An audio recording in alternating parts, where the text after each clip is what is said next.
that Ken was talking about without any actualization. But one thing that, and this was the eureka moment for me, guys. The eureka moment for this consciousness was the moment that I realized that nibbana, not being, or the cessation of anything, and samsara were two aspects of the same one thing. And of course, it looks really, really different. It appears very different. Zero appears very different from one, whatever that one looks like. But in reality is both zero and one at the same time, concurrently, forever, wherever. That's the way I describe the whole of reality. And of course, that's a non-dual approach. Although I see duality in the aspect between 0 and 1, I do not see reality in the essence of reality, which a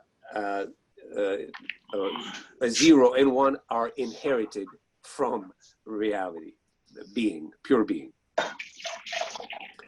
So I have both a non-dual and dual approach to reality. But at the end of the day, I only see one reality, whether I see anything in it or not. And when you say it, what are you looking at? Everything and nothing at the same time. So it is tat, the Vedanta. Tatvam Asi? Yeah, that's right. So tat, which is it, is 0, 1, infinity, or anything between. It is that. Is everything, nothing, everywhere, and nowhere at the same time, at no time, every time. You know what you just described? It. You know what that it is? It's everything and nothing at the same time. Nothing. You just described the soul. Yes. So I can you give it a have a name, soul, by going in and merging with that soul. I don't like calling it soul because people misunderstand. But it is kind of, what is it? Well, it is it, and it's everything and nothing. So I'd rather not use soul, spirit, the universal consciousness, or nothing, because it is much easier to talk about, although it is much more difficult to describe. But I don't like to use the word soul, although I understand exactly what you're talking about. When you say soul, I say it. And to me, so there are no connotations. That you're talking about is within your body, correct? All living things have. You see, Rami used a verb, a word that was very interesting. We inherit it. That means that it is in everything. And I mention Baum again, who says that reality is a hologram. No matter how small you cut it, there is the whole of reality in it. The smaller it is, the more potential, the more energy it is. Everything is in it. It's a non-actualized reality. So I like the word hologram in the sense actualization versus potential. But what you call soul, and Rami says that we inherit it, that is telling me that you both are talking about the same thing, which is reality is in everything, because reality is aspectualized in a ratio, in a certain ratio. How much energy, let's put it this way, how much aspect is there in a human being? How much aspect is there in a galaxy? How much aspect is there in a cluster of galaxies, et cetera, et cetera. So if you want, we could say that energy is aspectualization of it. And because we can measure aspect, but we cannot measure it. It's immeasurable. I'd like to reframe what you just stated in a smaller scale. Everything that our mind can witness is an object, but our witnessing of it transforms it subject in our mind. Right, Ken, Yeah. if you move, Yeah. if you're moving around, go ahead and mute your phone because you were. Oh, I muted him. Okay, so go ahead, Rami. So everything a mind can represent, let's put it this way, of what is. Right. So You were saying that every object, mind is a representation. we have our subjective understanding of that object. We'd always like to think that what we view or what we understand is the objective universe, but really it's a series of objects that our mind is constructing for us. And in that process, somehow, whether we want to or not, we're always attaching some level or degree of subjectivity to that. So I can speak of this subject, you can speak of that subject. The objective is not necessarily what we're experiencing or what we're explaining. Correct. We're always sort of reaching or grabbing or groping or. Let me pause you there. Let me pause you. Don't lose the string of thought.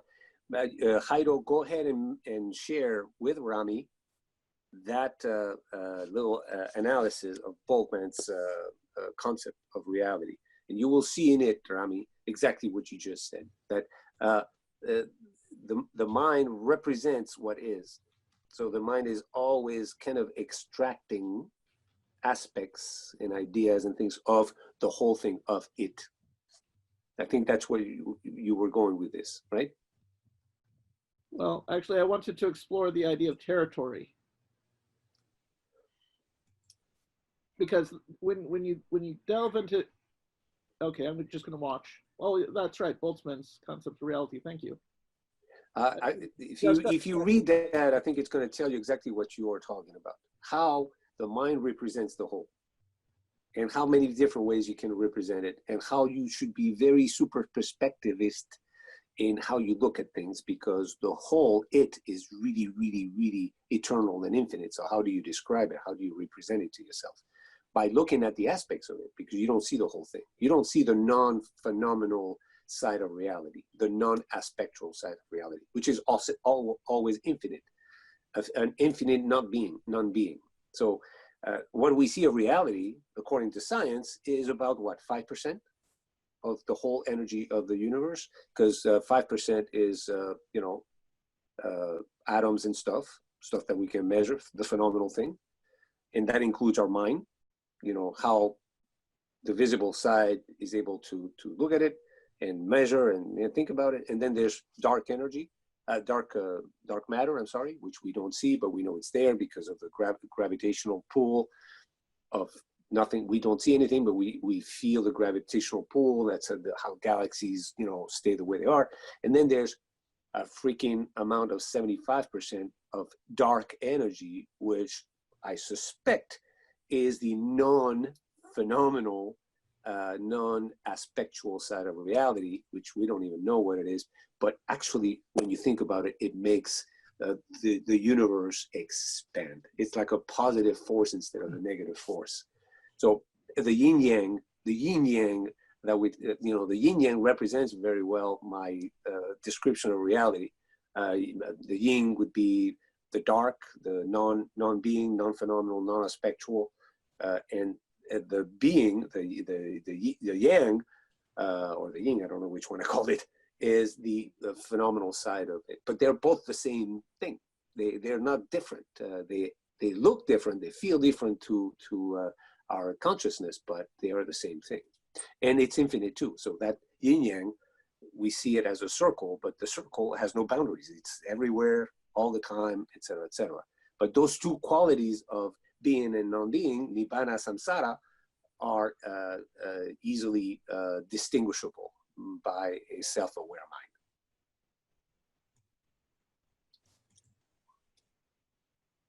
I don't know if I derailed your train of thought, Rami. It's all right. I'm also while you're speaking, I'm reading and also contemplating while holding the prior concept. So I'm using my four-way neurons here. Yeah. Anyway, so this conversation is very enriching because there are four minds talking about the unspeakable, the undescribable, the ineffable, and I think we are able to reach some consilience, some perspectivism, so we can talk about what is unspeakable and still agree a little bit of what we're looking at, which we don't see, we can't feel it, we can't touch it, we can't measure it. It's like Kant was talking about the noumenon and phenomena. Actually, he was talking also about noumena, and there I disagree, because I would lump everything, any non-being, any non-phenomenal, non-describable, as part of the yin of reality. So I cannot imagine being able to cut whatever is not cuttable. So it's just like Can you hear me? cut. Yes. My favorite sentence in this paragraph is after 3.1. It says, scientific theory can and almost surely will one day be replaced by another. Within the realm of this aspect, you could write volumes of dramas. It's the base, because with an understanding comes a politic, and with a politic you have these established territories, and with these territories you have people willing to fight, which is always conflict is the it's the meat and potatoes of a really good story. So I'm curious to know, does this, or do you have a political mind? Or is this merely, are you giving the I don't even know if I would be using the correct word, avanyana about your approach? No, that's a beautiful question, Rami, because I will summarize this by saying that the secret of happiness, the secret to happiness of each individual mind is deliberate action. So this that I talk about, this abstract, subtle, ineffable, zero becoming one, one becoming zero, zero being one, one being zero, the aspectual side of reality, phenomena versus noumenon, and everything, I always take it down to the phenomenal reality. You and I, how we talk, how we cooperate, how we collaborate, how we build and create together. So to me, these conversations that are not taken to the political, I would say the hygienic side of reality, what I eat, how I eat, the exercise I do, how do I get along with you guys, how I pay my bills, how I work, how I live in society, the individual versus the collective. If I don't have this kind of trickle-down effect, then it's completely sterile.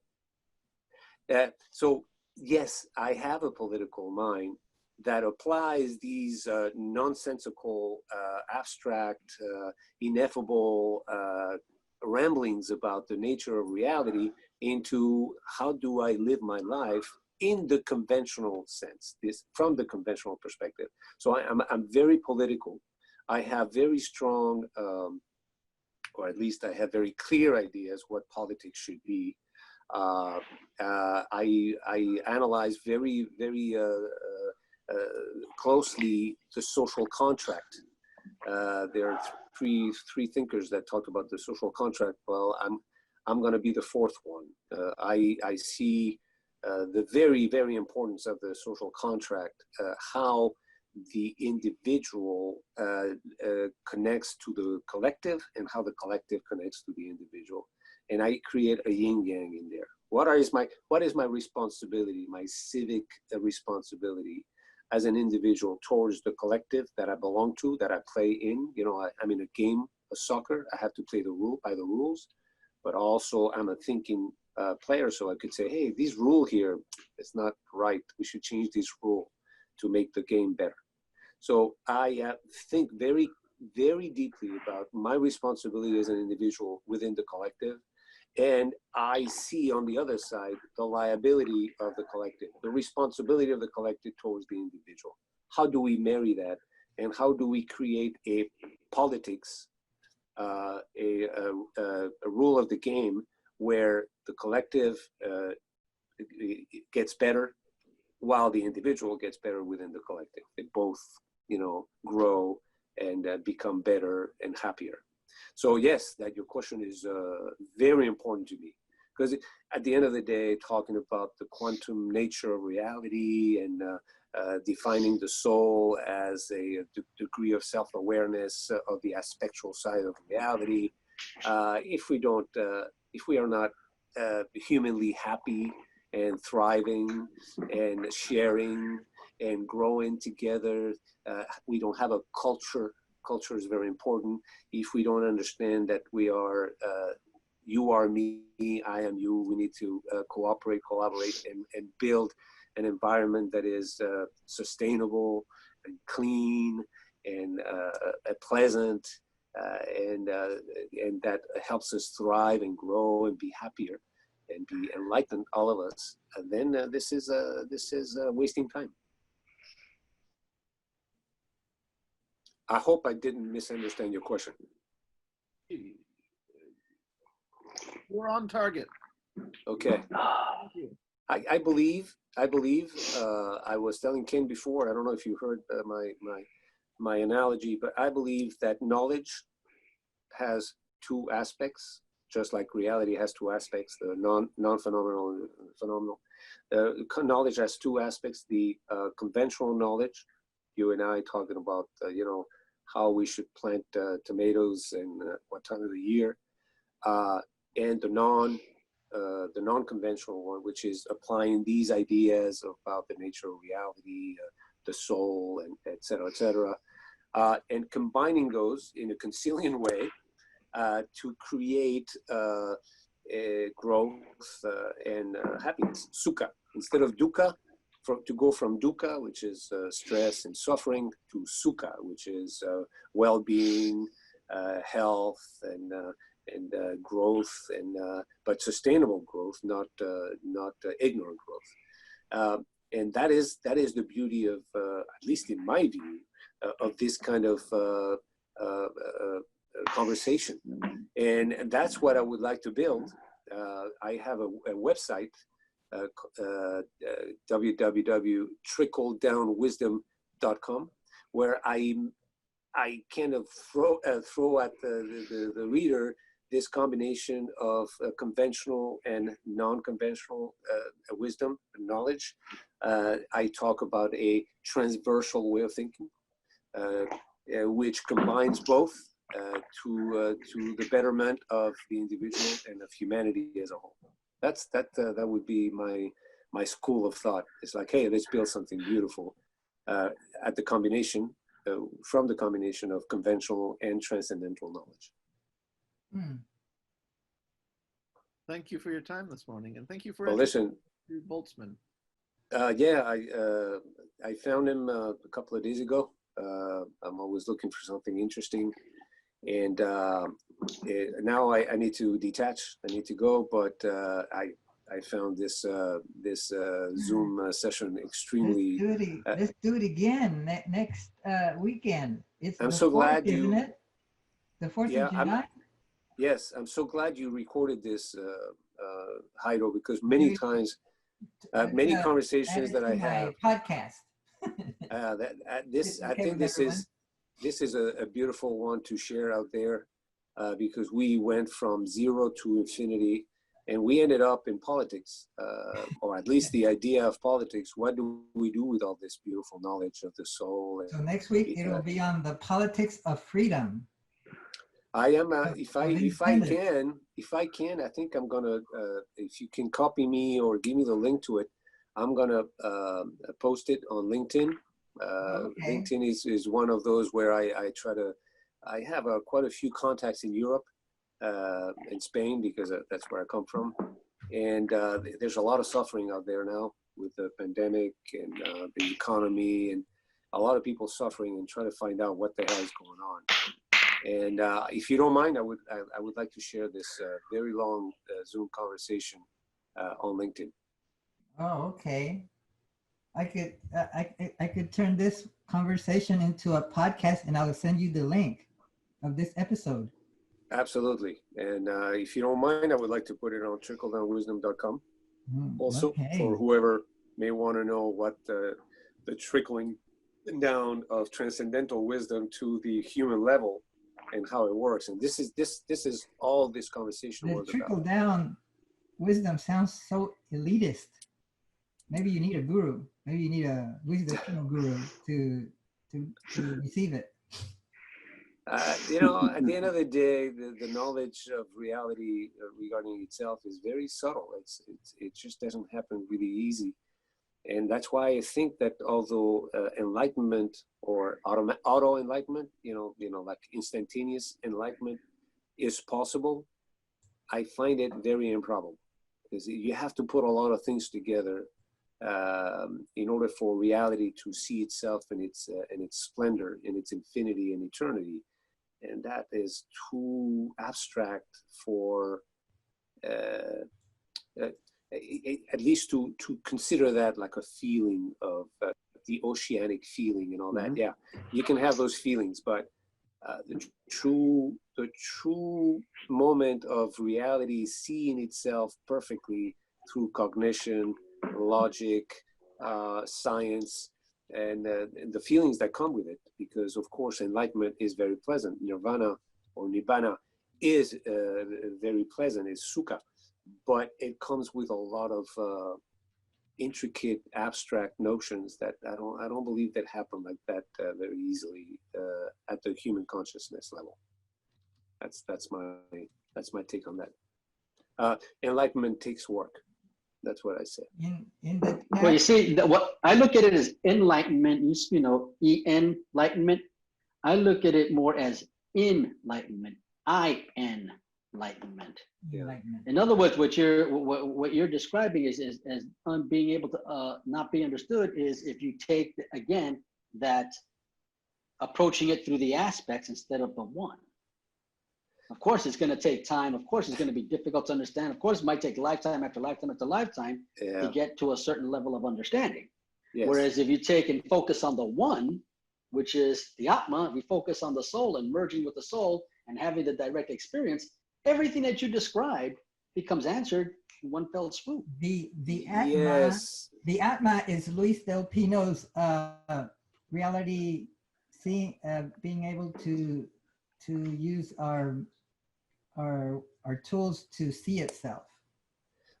What I agree with you, Ken. The problem that I see there is that Brahman cannot understand itself but through Atman. And Atman is typically very ignorant. If you look at the Paticca Samuppada, I'm sure you have read it. The individual Atma? Yeah, each individual consciousness has to grow out of something. You don't have a baby that comes out like a freaking Einstein or a Boltzmann. It just doesn't happen. There's no instantaneous conventional knowledge. And because transcendental knowledge is built upon conventional knowledge, I cannot see the going from the bottom of the Maslow's pyramid to the top of it, which is self-transcendence or self-unification of reality with itself, happening in an automatic way. It can if you see the top and the bottom as one. Yes, it can. As one, potentially. So there is no gap between the two. If you understand, there is no gap. Essentially, there is no gap. You're absolutely right, Ken. But there is no gap. But the no gap has to be somehow put together with a gap, which is conventional self-awareness, conventional That's again consciousness. Approaching through the mind. That's again approaching everything through the mind. The thing is, we can hypothesize that reality could possibly know itself without an instrument, but I don't see it, and because we don't see it, maybe it's a hypothesis that is possible, but we cannot realize, potentialize, or actualize. And that means that the probability of it is very, very small. Like there may be a unicorn on the other side of the moon, possibly, but the probability of that is infinitely small. So what I say is that automatic or instantaneous enlightenment of reality, seeing itself clearly without its other side, Because that what you're saying there is that the non-phenomenal side of reality can know itself. And then in that sense, we are disagreeing on what knowledge, conventional knowledge is or transcendental knowledge is. Because then you're making a distinction, a separation between not being and being. The non-phenomenal. Only the mind, but see, it's only the mind that makes that distinction. It's not the self. What you're talking about is it's only the mind that creates that distinction and that separateness, the illusion of separateness. You see, the thing is, my experience when I was in India, and Jairo knows the Mahatma Fakiranandji initiated me into what they call the Apara Vidya. He opened the third eye. And when I talk about the practical experience of the Atma, that's what I had. And how I understood. come you didn't have that experience of a third eye before? Huh? Excuse me, say it again. How come you did not have that experience of a third eye before? Mm-hmm.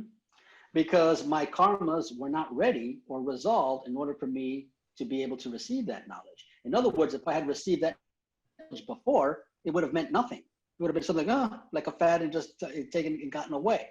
So what you're saying is that if reality was able to open its own third eye without karma, it would not understand what it was talking about, because it would not understand karma. So it would be like, what the hell is this? Well, one thing the thing was what I understood is at that moment that the I, what we talked about, remember when I asked you, when you say I, me, who are you talking about? Yeah, I understood that the I was not here or not this body. I understood that the I was the soul. That is correct. And no understanding was necessary, because everything that you were looking for, I understood in that moment, I already had. But if you hadn't not understood before, you would not understand what you were understanding then. So what we are, I think we're going to agree on this, is that although possibly reality could know itself directly and go, it is it, and this is it thinking, it takes a non-knowledge, an ignorance, in order to understand full understanding. Because you cannot separate understanding and non-understanding, because if you do, then you don't know what it is to understand. And that's why I believe that there's a certain connection between ignorance and enlightenment, and it cannot be understood separately, because one doesn't make sense without the other. So again, if reality were able to feel itself directly, but did not understand what it felt like before feeling itself directly, it would not know what it's experiencing. Mm-hmm. So, well, see, my experience was, when you're addressing exactly what you're saying, it wasn't an understanding that came upon me. It was a being. It was an experience. It was a lifting of a veil. Yeah, and then that understanding was already there. I no longer had to search. But if you, at the moment of being a superconductor, where reality sees itself without any veil, any spots, the lens is completely clear. Actually, there's no lens. Reality is a direct experience. It implies that in order to have this direct experience, it has to have the previous experience of not having that direct connection. It cannot separate one from the other. That's what I'm trying to hypothesize here. Because in the end, how do we know? How do we know what it is to feel without feeling? So, well, you see, in the end, there is no end. That's the thing. Of course. There is no end. It goes on and on and on and on. So the understanding of that there is no end, to me, and I'm just talking about my own personal experience, to me, that's all I need. I don't need to try to understand this. I don't need to try to quantify that. I don't need to try to explain this, because I understand that it's infinite and goes on and on and on. So eventually, those who don't understand will come to understand. What I am trying to, and I agree with you, there is no end, there's no beginning, so what's the point? The point is that if you don't know conventionally that there is no end and no beginning, in conventional terms, then you cannot somehow, that's what I postulate, reality is not able to be itself directly, like a tooth cannot bite itself. Let's put it that way. It needs another, It needs another tooth to bite onto something. So the pure being is unaware of its own being. And if it was not through this going to this direct experience, it doesn't make any difference, because at the point where reality experiences itself directly, there is no knowing, there is no thinking, there is no nothing, there's direct experience. So it takes a little bit of 100% pure being in order to know, hey, I am being. See, that's what I'm trying to say. I totally get what you're saying. It takes a little bit of ignorance. It takes a little bit of ignorance to somehow intuit, because it's an intuition. It's not an understanding. It's a direct being of non-ignorance, which is panya, absolute wisdom.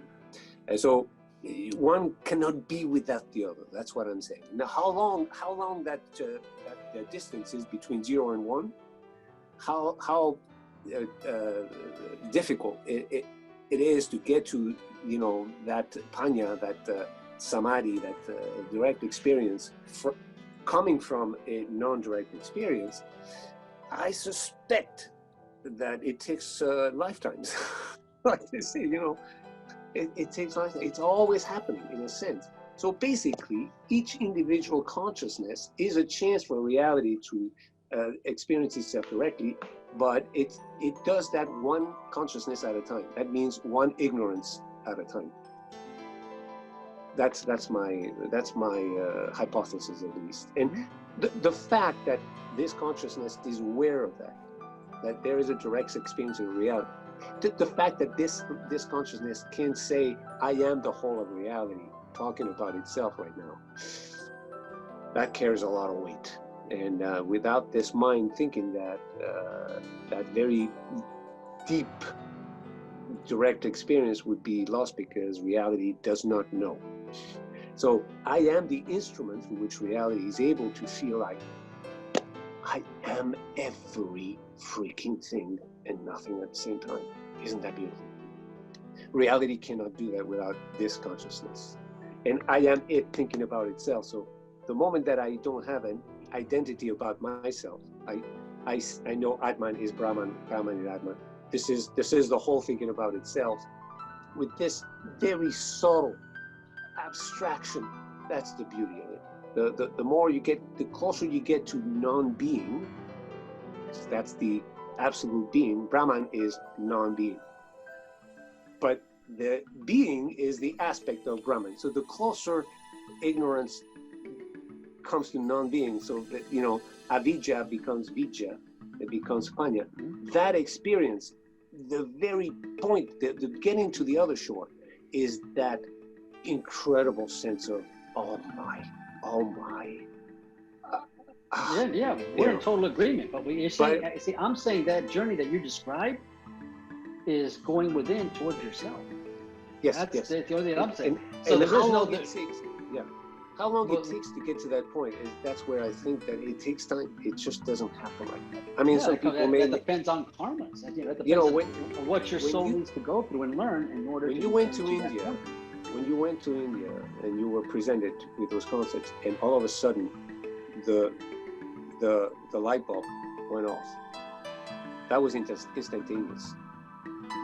But there was a trick before that, where the light was not lit up. No, you see, that's what I learned. The only thing that changed was my perception that it wasn't off and then it was on. I know. I realized that it was always on. I know. And the only thing that changed was my perception of that. Yes. And when I say perception, I'm talking about the mental perception. Yes. But reality is always on. Yeah, exactly. The soul is always, but it doesn't know it. It doesn't know it. You see, I say that the soul does know it. It's the mind that doesn't know it. And you see, and the thing is, the mind is a necessary tool. All right, let's rephrase this. Let's rephrase it. The mind knows it if the mind knows it. The soul knows it if the mind knows it. So it goes together. The soul does not know unless its mind because it's the mind of the soul, knows it. So it goes together. Because here, transcendentally, the soul does not know. The soul is, but it doesn't know it, and it's through the mind that it is able to discover itself. That's why you know yourself.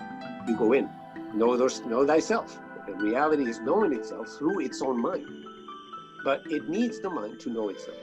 And this mind has to change from very ignorant to extremely subtle and enlightened in order for the reality to become one. So we are talking about the same thing, absolutely. So it happens all the time, and it's been happening for infinity and eternity. This yin yang is eternal. So, I agree with that. So reality is it, but it doesn't know it. And every so often, like the turtle, coming out to breathe and putting the head through the buoy. I think that description is a little bit in my favor. That reality knows itself 100% only through a few little minds. That's what I think. Because if it were the case, then everybody around us would be enlightened. We could talk about this at Walmart, and everybody would understand what we're saying. Everybody is enlightened. Like I said, the only difference is that the veil is down. They just don't know that they are enlightened. They just don't know that. Let's put it this way: that if enlightenment is the soul itself, it's an identity, then it doesn't know that reality doesn't know itself clearly through every mind. So that's the thing. This every mind assumes that there's the work to be done. It just doesn't happen like that. There are billions of people, but reality only knows itself very clearly through a few minds. I think we can agree on that.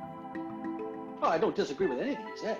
I'm just saying if that approach works for you, that's absolutely fine. Keep going. It works for me. Knock yourself out. Yeah, exactly. Through this Knock mind, reality is extremely healthy. Yeah. So that's like I said, like I said, their own. Any approach that resonates with you and you follow, no matter what that approach is. Like I gave the analogy of my friend who struggled with addiction, found Jesus, found the church, completely turned his life around. What's wrong with that?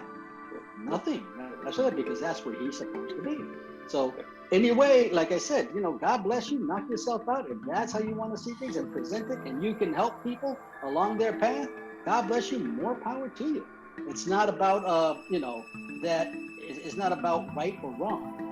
You see, it's not about which way is better, which way is that. It's like which way works. And that can only come down to where an individual is at, how I see it, karmically. Because like I said, the aha moment I had was the fact that everything I've been looking for, I already had. I felt like Dorothy with the slippers at the end of Wizard of Oz. There's no place like home. Home being the Atma, home being the soul. You always had the way home, you see? So if that's just the way I look at it and I see it and I present it. If that resonates with people, fine. If it doesn't, absolutely. Fine. That being said, brother, I really appreciate this talking. I'll see you next week. I got to go clean a Confederate cemetery. Listen, guys, it was coming, very enjoyable. Thank you, everybody. Jairo, make sure that you share the link, and that you share the link so we can share it up there for Brahman to see. It was good. Thank you very much. I'm out of here. See you next week. See you next week. Bye. That was pretty good, Jairo. Good. Yes. Bunch of Yeah, so you can check out the links in the chat. I'm going to save the chat right now. We'll click on the last thing I just showed. Woo! Right.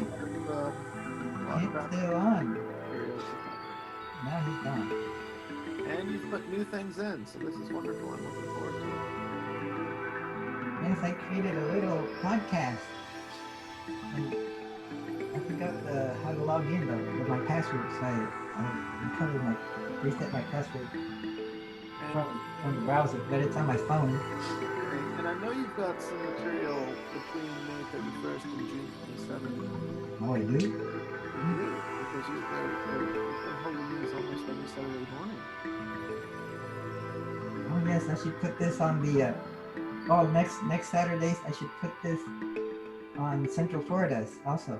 I put it on Buddhism for happiness. At least in the discussion area.